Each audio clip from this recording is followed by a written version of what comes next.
রহিম প্রিয় শিক্ষার্থী বন্ধুগণ, উত্তরখান কলেজের স্কুলের পক্ষ থেকে তোমাদের অনলাইনে ক্লাসের শুভেচ্ছা জানাচ্ছি। আমি মোহাম্মদ সুমন আহমেদ। তোমাদের আজকে ক্লাস দিব দশম শ্রেণীর ফিন্যান্স ও ব্যাংকিং। ফিন্যান্স ব্যাংকিংয়ের একটা ইম্পর্টেন্ট অধ্যায় মূলধন আয় ব্যয় প্রাক্কলন। এটাও সম্ভবত পঞ্চম অধ্যায় আছে, ঠিক আছে। এখানে মূলধন আয় ব্যয় প্রাক্কলনের একটা উদ্দীপক দেওয়া আছে। এই উদ্দীপকের প্রেক্ষিতে দুইটা করণীয় বিষয়। দেখো উপরে উদ্দীপকে আমরা আগে উদ্দীপকটা পড়ি। দেখো, এবিসি কোম্পানি একটি প্রকল্পের প্রাথমিক বিনিয়োগ 2,50,000 টাকা। মানে কি, এবিসি কোম্পানি একটা প্রকল্পে 2,50,000 টাকা বিনিয়োগ করছে। বিনিয়োগ করার পরে দেখো আয়ুষ্কাল হচ্ছে 5 বছর, মানে 5 বছরের জন্য এই টাকাটা বিনিয়োগ করা হয়েছে।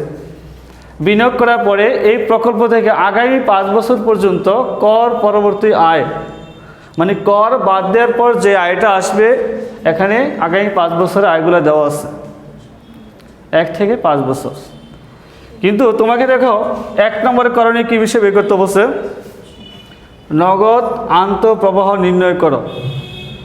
নগদ আন্তঃপ্রবাহ নির্ণয় সূত্র নিয়মটা কী হচ্ছে, এখানে দেওয়া আছে, তুমি আগে খেয়াল করবা, তোমাকে বের করতে বলছে নগদ আন্তঃপ্রবাহ। উদ্দীপকে কী দেওয়া আছে, উদ্দীপকে কী দেওয়া আছে, কর পরবর্তী আয়। আমরা জানি কর পরবর্তী আয়ের সাথে অবচয় যোগ করলে নগদ আন্তঃপ্রবাহ বের হবে। কি যোগ করলে? অবচয়। কিন্তু কোথায় কি অবচয় দেওয়া আছে? অবচয় দেওয়া নাই। তার মানে ফার্স্ট টাইম আমার আগে অবচয় বের করে নিতে হবে, তারপরে নগদ আন্তঃপ্রবাহ নির্ণয় করব। তাহলে আমি সমাধান করতেছি। দেখো,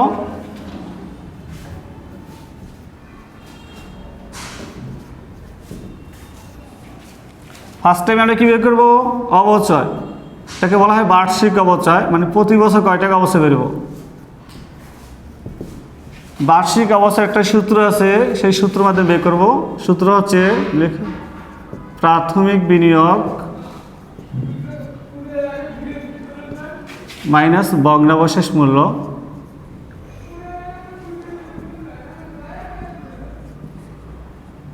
আর নিচে হচ্ছে আয়ুষ্কাল।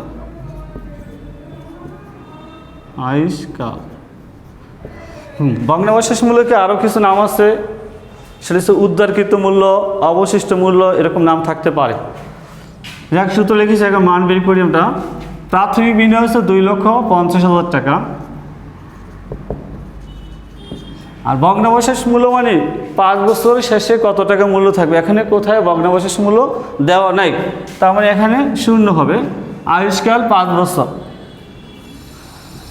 2,50,000কে 5 দ্বারা ভাগ করলে প্রতি বছরে 50,000 টাকা অবচয় হবে। তার মানে কি, প্রতি বছরে 5,000 টাকা, 50,000 টাকা অবচয় হবে। তা অবশ্যই পেয়ে গেছি। এখন আমরা নগদ আন্তঃপ্রবাহ নির্ণয় করব। দেখো, নগদ আন্তঃপ্রবাহ কীভাবে নির্ণয় করবা,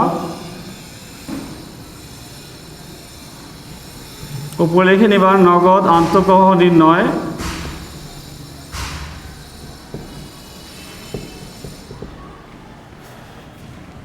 ছক আকারে করবা।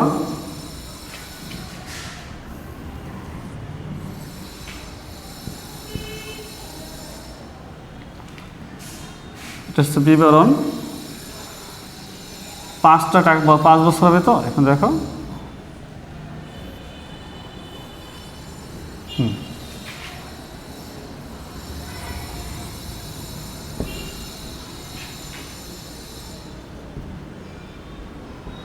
বছর 1 ব্র্যাকেটে টাকা লিখবা, বছর 2, বছর 3,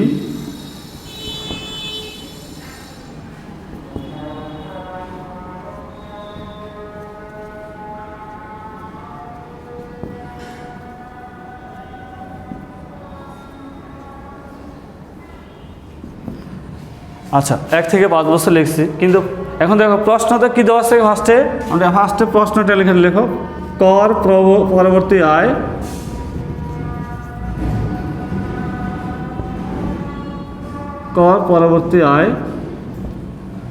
দেওয়া আছে। দেখো 60,000 টাকা প্রথম বছর, দ্বিতীয় বছর 70,000, তৃতীয় বছর 80,000, চতুর্থ বছর 90,000, পঞ্চম বছর 70,000 টাকা।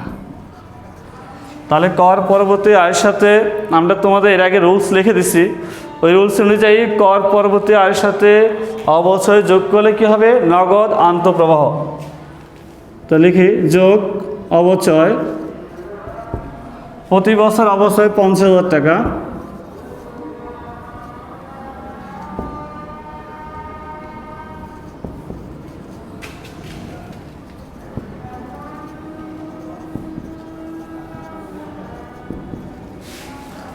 আর আরেকটা আইটেম যোগ করতে হয়, যোগ ভগ্নাবশেষ মূল্য, যোগ ভগ্নাবশেষ মূল্য। কিন্তু প্রশ্নতে মানে উদ্দীপকে কোথাও ভগ্নাবশেষ মূল্য নাই, তার মানে এটা লাস্ট বছর শূন্য হবে। ভগ্নাবশেষ মূল্য থাকলে লাস্ট বছর যোগ করবা। তাহলে যোগ করলাম এই 60 50,000 কত হবে? 1,10,000 টাকা, তারপর 1,20,000, 1,30,000 টাকা, 1,40,000 টাকা, তারপর 1,20,000 টাকা। তো এটাকে বলা কি? নগদ আন্তঃপ্রবাহ। নগদ আন্তঃপ্রবাহ।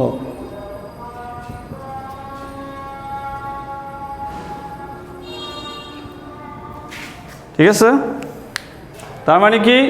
নগদ আন্তঃপ্রবাহ নির্ণয় করতে হলে প্রশ্ন দেওয়া আছে এটি কর পরবর্তী আয়, এই কর পরবর্তী আয়ের সাথে অবচয় যোগ করলে নগদ আন্তঃপ্রবাহ বের হবে।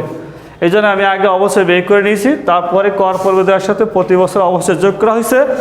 ভগ্নাবশেষ মূল্য এখানে দেওয়া নাই, তা লাস্ট বছর শূন্য লিখে দেওয়া হয়েছে।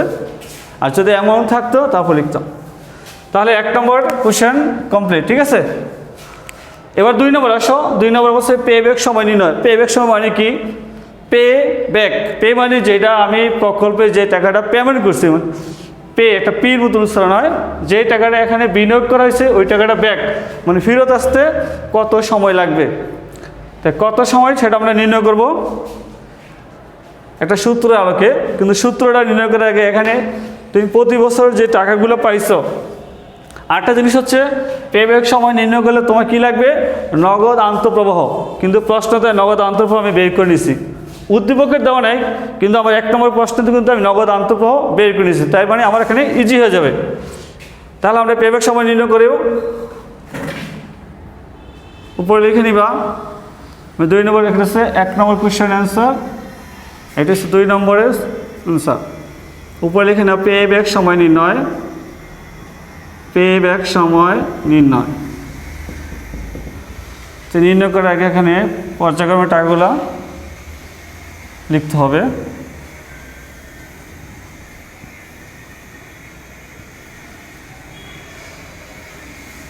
এক, 2, 3, 4, 5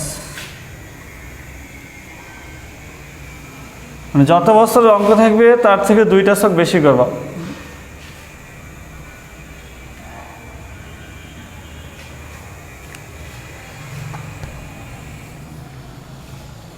ছকের বিবরণগুলো লেখা। বছর নগদ আন্তঃপ্রবাহ, এটা হচ্ছে ক্রমযোজিত নগদ আন্তঃপ্রবাহ। ক্রমযোজিত মানে কি? প্রতি বছর যে নগদ টাকা পাবো ওগুলো আমরা এখানে যোগ বিয়োগ করব। তো ফার্স্ট আমি দেখো বছর, আমি 0 বছর লাগবো। 0 বছর মানে কি? বছরের শুরুতে। বছরের শুরুতে কিন্তু আমি টাকা পাবো না, টাকা আমি বিনিয়োগ করছি। কত টাকা? 2,50,000 টাকা। মানে এটা বলা হয় বহিঃপ্রবাহ। যেই টাকাটা আমার কোম্পানি থেকে চলে যাবে এটাকে বলা হয় বহিঃপ্রবাহ। মানে বহিঃপ্রবাহ বলতে এখানে নেগেটিভ বোঝাচ্ছে। 2,50,000 টাকা ক্রমযোজিতে কোনো মান নাই, তাই এটার সাথে এটা প্লাস মাইনাস করলে 2,50,000 টাকা হবে। এবার পর্যায়ক্রমে পরবর্তী বছর 1, 2, 3, 4, 5 মানে প্রথম 0 বছরে টাকা বিনিয়োগ করছি, তারপরে প্রথম বছর থেকে টাকাগুলো আমার কাছে আসবে, মানে নগদ প্রবাহ হবে। প্রথম বছর কত বেশি বলো তো? নগদ প্রবাহ 1,10,000 টাকা। দ্বিতীয় বছরে 1,20,000 টাকা, তারপরে 1,30,000 টাকা, তারপরে 1,40,000 টাকা এবং পঞ্চম বছরে 1,20,000 টাকা।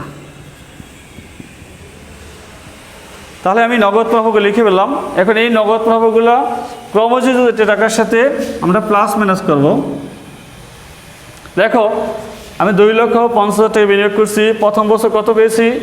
1,10,000 টাকা।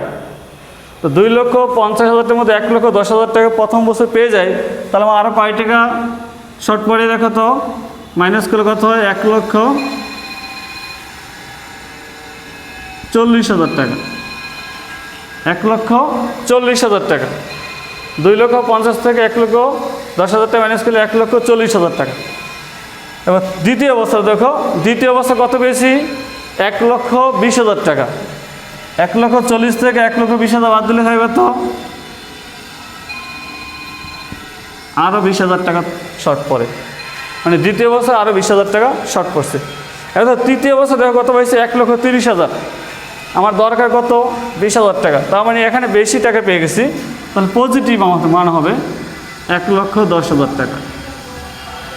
তারপরে বলছে 1,40,000 পজিটিভ, পজিটিভ প্লাস করো 2 লক্ষ কত হবে? 50,000 টাকা। তারপরে কত 1 লক্ষ আর 2 লক্ষ তো 3,70,000 টাকা। ঠিক আছে, এখন আমি ক্রমযোজিত মান বের করছি। পে ব্যাক সময় নির্ণয়ের সূত্রের মাধ্যমে অ্যান্সারটা বের করব। এরপর সে মুছে দিচ্ছি। দেখো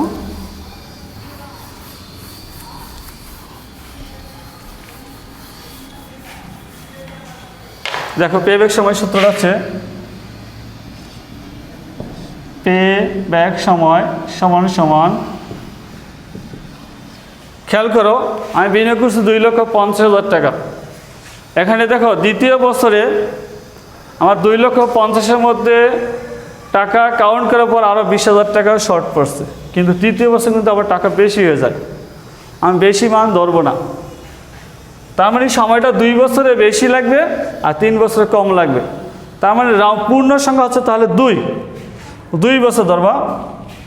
দ্বিতীয় বছর প্লাস দ্বিতীয় বছরে টাকা উঠানোর পরে আরও কয় টাকা তোমার শর্ট পড়ছে?